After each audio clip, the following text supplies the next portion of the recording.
মুভির শুরুতে আমাদের সকালবেলা শিনচ্যানের বাসা দেখানো হয়। তখন আমরা হিরোশিকে টিভি দেখতে দেখি। টিভিতে খবরের মধ্যে বলা হচ্ছিল যে আজব দেখতে একটা মানুষ শহরে ভাঙচুর করছে আর আজব আজব ব্যবহার করছে। এমনকি কিছু মানুষ তাকে পাগল পর্যন্ত বলছে।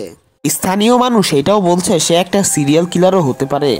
এদিকে হিরোশি বসে বসে বলছিল যে মানুষের পাগলামিরা শেষ নেই, মানুষ কত প্রকারই পাগলামি করতে পারে। তারপর আমরা দেখতে পাই শিনচ্যান ও তার বন্ধুরা স্কুলে ডান্স প্র্যাকটিস করছিল। তখনই তারা খেয়াল করে যে তারা মাসাওকে কোথাও দেখতে পায় না। তখন তারা লক্ষ্য করে যে মাসাও তাদের থেকে কিছুটা দূরে দাঁড়িয়ে আছে। তখন দুইটি ছেলে মাসাওকে ডিস্টার্ব করার চেষ্টা করে, কিন্তু মাসাও কিছু বলে না, সে তাদেরকে ইগনোর করতে থাকে। তখন দুইটি ছেলে বলে যে তোমার যদি সাহস থাকে তাহলে আমার সাথে মারামারি করো। এর উত্তরে মাসাও পিছনে ঘুরে আর তাদের উপর চিল্লায় আর তাদেরকে ভয় দেখাতে শুরু করে।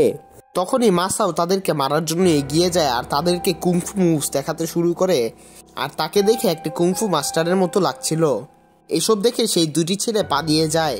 মাসাওয়ের এই নতুন রূপ দেখে তার বন্ধুরাই না, পুরা স্কুলই অবাক হয়ে যায়। কারণ যেই ছেলে আগে কাঁদতো কোনো কারণ ছাড়াই, সেই ছেলে আজকে কুংফু করতে শুরু করেছে। তখনই কাজামা অবাক হয়ে বলতে থাকে যে মাসাওয়ের আজকে কি হয়ে গিয়েছে, মাসাওকে আজকে চিনতেই পারা যাচ্ছে না। এরপর সিন শিফট হয়ে আমরা দেখতে পাই মাসাও প্রচুর পরিমাণে কনফিডেন্সের সাথে কোথাও হেঁটে যাচ্ছিল। আর তখনই মাসাওয়ের বন্ধুরা তার পিছনে পিছনে আসতে শুরু করে, কারণ তারা জানতে চাচ্ছিল যে মাসাওয়ের কি হয়েছে, সে এত আজব ব্যবহার করছে কেন। তারপর তারা দেখতে পায় মাসাও একটা জায়গায় এসে পড়েছে, এই জায়গাটার নাম থাকে চায়না টাউন। আর এইসব দেখে তারা শক হয়ে যায়, কারণ মাসাও চায়না টাউনে কি করছে। তারপর তারা সেই সুন্দর জায়গাটি ঘুরে ঘুরে দেখতে থাকে। তারপর তারা একটি জায়গায় গিয়ে চায়না টাউনের ট্রেডিশনাল ডান্স দেখতে থাকে আর মাসাও সম্পর্কে সম্পূর্ণভাবেই ভুলে যায়। সবার কাছে সেই জায়গাটা খুব পছন্দ হচ্ছিল আর কাজামা সেই জায়গাটার ভিডিও করতে শুরু করে।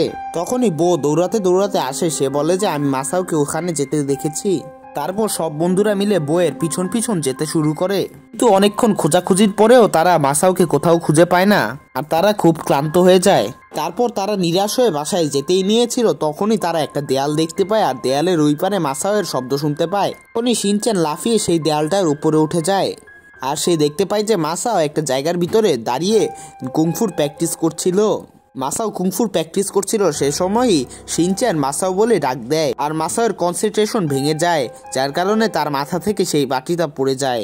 তারপর তারা মাসাওকে জিজ্ঞেস করতে শুরু করে তুমি এতদিন কোথায় ছিলে আর তুমি এখানে কি করছো। তারপর তাদের কথার উত্তরে মাসাও বলে যে আমি এখানে চাইনিজ মার্শাল আর্ট শিখছি, যাকে কুংফু বলে।